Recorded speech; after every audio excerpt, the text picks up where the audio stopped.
friends, welcome back to another video. My name is Ian with Out of This World Reader, and today's video is going to be my best books so far this year.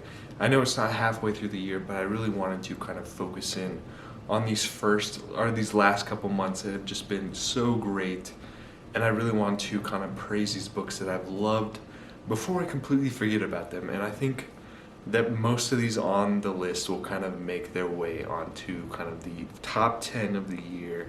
But I've compiled here a good list of just mostly fantasy books with just a couple other things kind of sprinkled in there, and they're in no particular order. So I think without further ado, let's get in with the first one. The first one is actually a conclusion to a series. I actually binge read the whole trilogy this year, and I'm so glad that I did. And this first book is Jade Legacy by Fonda Lee. I feel like in all the series that I've read, mostly kind of YA and middle grade, this was probably one of the best conclusions to a series that I've ever read. I think that the way Fonda Lee kind of wrapped everything up was just well done, like perfectly done. And the way that this final book included generations and several years kind of going by, and you see how the perspectives are changing as they get older and how they're having to kind of go about life a whole different way, and how their kind of new perspectives are kind of added into the play, and how the generations also come into play within this final book. It really plays with your heartstrings, and it kind of puts you on a roller coaster ride from the beginning. The whole series, I feel like, was just a blast of a read, and with each book you kind of like continue to build on the world building, as well as you kind of sit more with the characters in their minds and just see how the changes coming to the city or the island of Kekon just kind of changes them as well. But in this final book, and it is a thick book, I think it's almost 100 pages, and throughout my attention was fully within the pages, and I couldn't put the book down because I had to figure out how it would all end. And I just can't wait to see what Fonda Lee comes out with in the future. I believe she has a prequel coming out here pretty soon that I will definitely be reading. But if you haven't given this a try, I feel like just anybody, not even just kind of fantasy readers, can pick this up. The magical elements in here are not so much kind of hard. It is like a hard magic system, but it's not so kind of complex you just can't grab it. And it's just, the fantastical elements aren't kind of just out of this world, and since it's an urban setting, like, I feel like just a lot of readers can pick this up and really enjoy it. I've talked about the series a lot, but if you haven't read this follows the family members of the Nopi clan that live on this kind of fictional island called Kekon, and within Kekon there's this magical kind of jade that it allows these people to have like superhuman abilities, like super strength, super speed, attention, perception, all kinds of stuff. And basically the island of Kekon is ruled by two rival gangs, the Nopi clan and the Mountain clan. And in the first book you see how war is kind of on the horizon between the two different clans as kind of hostilities increase, and you just see how like several of the characters, the family members, are put into positions that they're not used to, and they have to kind of grasp with these new kind of positions within the clan. And after some events that happen in the first book, it just goes on from there, and that's where I'll leave it. So I definitely will recommend this series. We then had my most anticipated release for this year, and it didn't disappoint at all. It was The Hunger of Gods by John Gwynne, which is the second book in the Bloodsworn trilogy. When I read The Shadow of the Gods late last year, I fell in love with kind of the Norse-inspired world that John Gwynne kind of composed and created in here, as well as like the characters. Like, I felt so attached to just the three perspectives that were in the first book, and seeing that in this second book, like, they continue to be some of my favorite characters that I've ever read. Orca, she's an absolute badass, and just the quest that she's on and the dedication to her quest is just like some of the best kind of character creation and character arc that I've kind of read so far. Varg as well, as he like finds found family within the Bloodsworn kind of mercenary group, and like Elvar kind of trying to make a name for herself. Like, they're all kind of unique, and just the inspirations that John Gwynne took. I'm always a fan of kind of mythology and all that, so when he kind of took some inspiration but made it his own and created just a world that, if this third book in the series kind of, when it comes out, I can't wait. If it comes out and it sticks to landing, it will be a favorite of mine.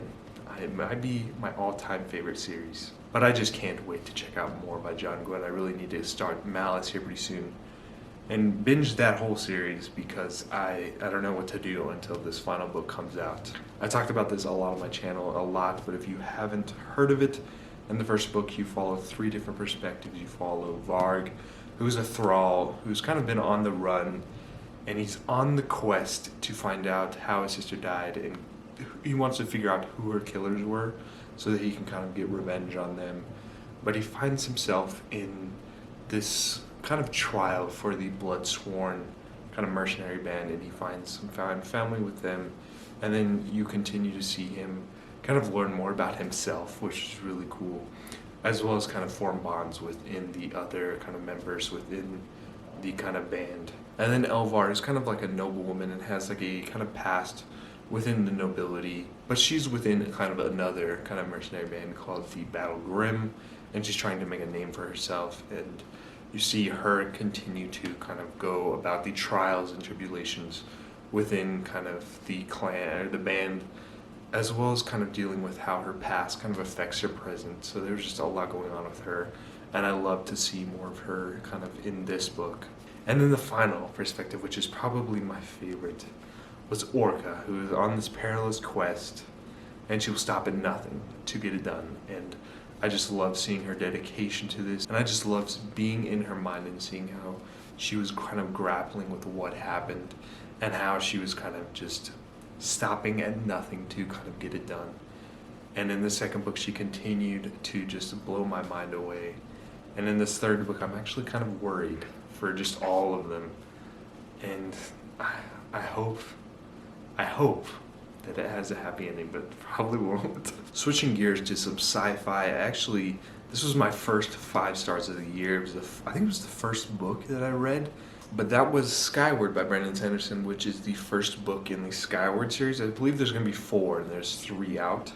But just the world that Brandon Sanderson created in here, I really want to get into more Brandon Sanderson. I've read Warbreaker, the first era Mistborn trilogy, and then this and Starsight. So I've read quite a bit, and I think he's starting to become a favorite author of mine. But I just love the world that he kind of created in here, where humanity has kind of been forced to this kind of ruined planet that kind of is surrounded by debris that kind of also protects them from the Krell, and how humanity is kind of on the brink of extinction, and they all rely on these pilots to go up and fight the Krell, because the Krell, they just come out of nowhere. They come out of the space between the ruins, the debris and all the other stuff, the junk kind of floating around, and they have these giant bombs, and if one of these giant bombs land on the planet, it will just completely wipe out humanity. They are forced to live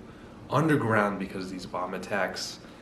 And you follow Spensa, who is a very interesting character. I know a lot of people kind of have mixed feelings about her, but I honestly love her as a character.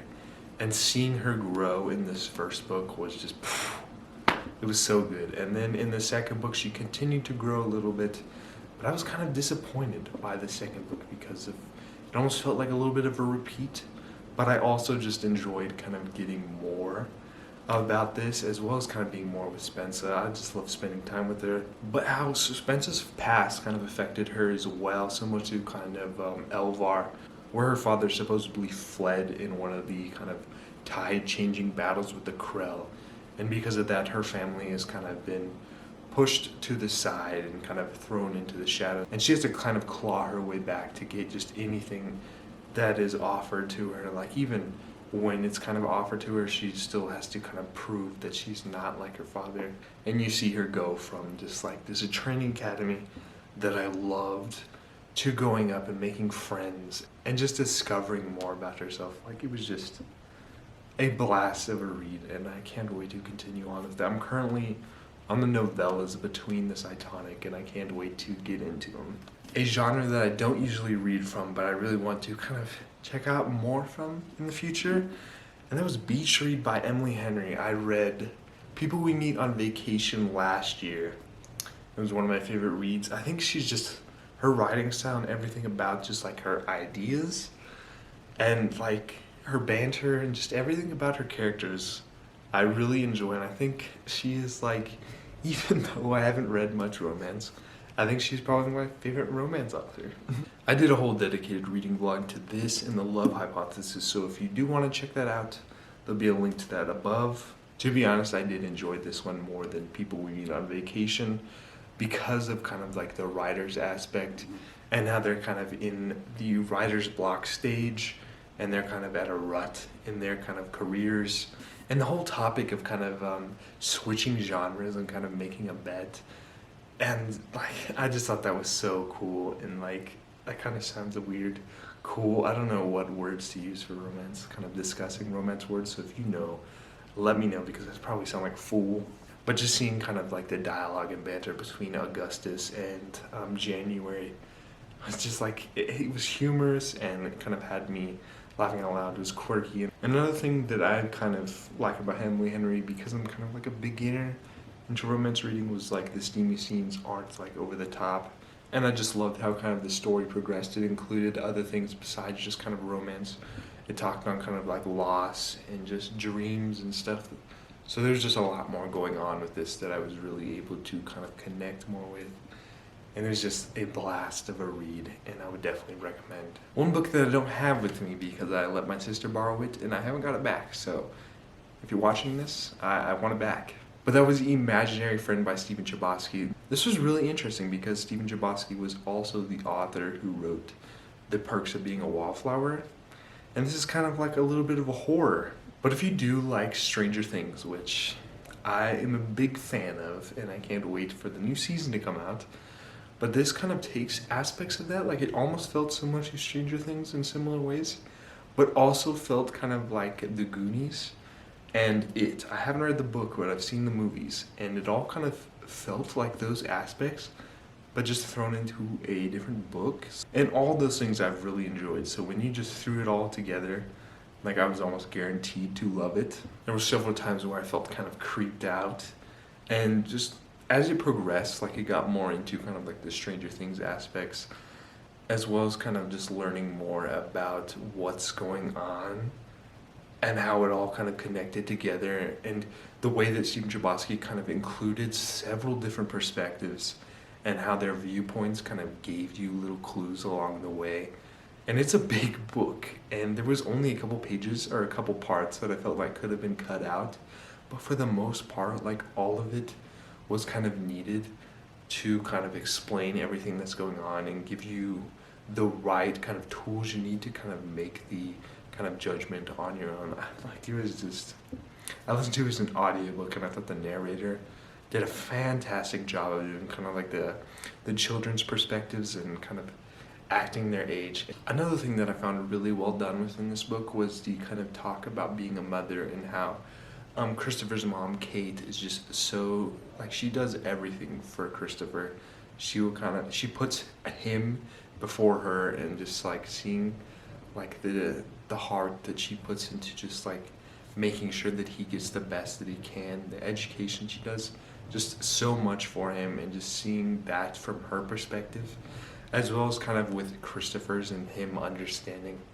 It was so heartwarming, and just like seeing them kind of form this strong bond throughout the story. I thought that was just so well done. And I really need to check out more by Stephen Chbosky. I believe he's like a screenwriter, and I really need to check out The Perks of Being a Wallflower, because that is one that is just a lot of people talk about and a lot of people love. If you haven't heard of it, it follows Christopher, who kind of disappears. He basically wanders off into this forest, disappears for like 6 or 7 days, and then he just kind of materializes back.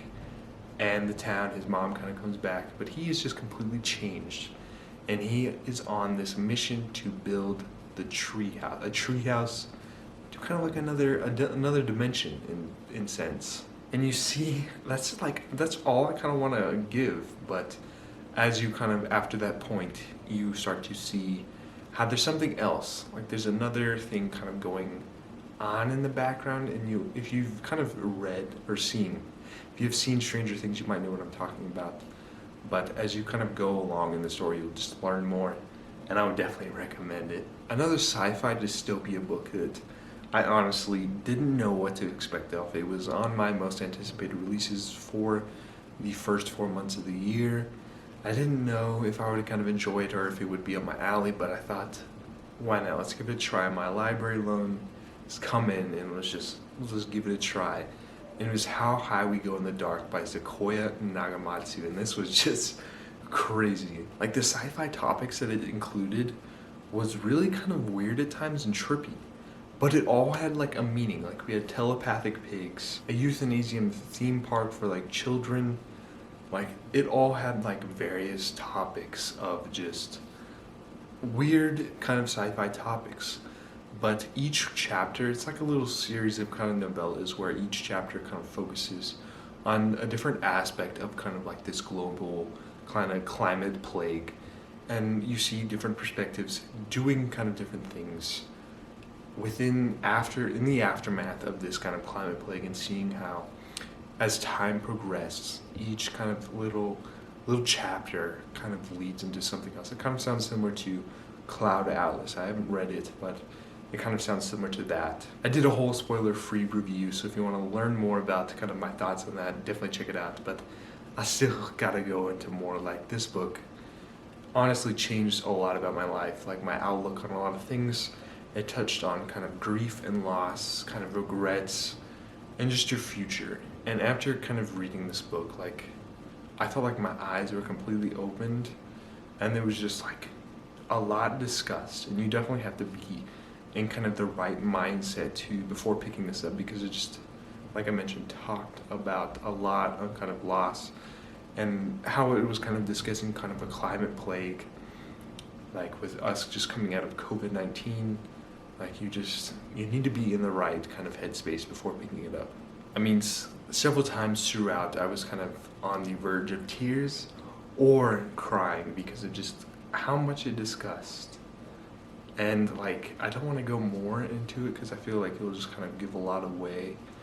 But there was just a ton of chapters. There was a whole interstellar kind of travel chapter that I just absolutely loved, and the way kind of painting and art was included. Like, I gotta stop.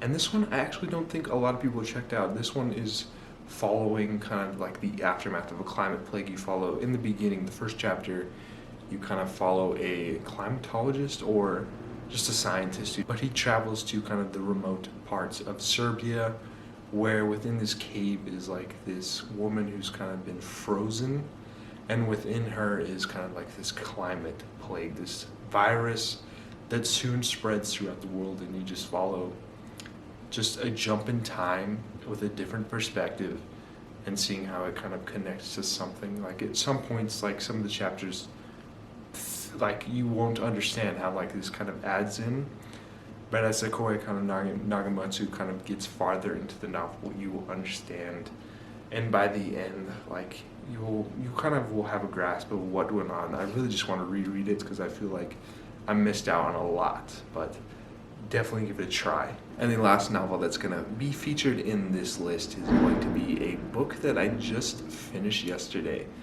It was the best. Like, it is hyped up for a reason, and I'm so glad that I finally read it. My library decided they want to cancel my loan the first time, so then I had to wait another like 6 or 7 months because the wait list was like 200 people.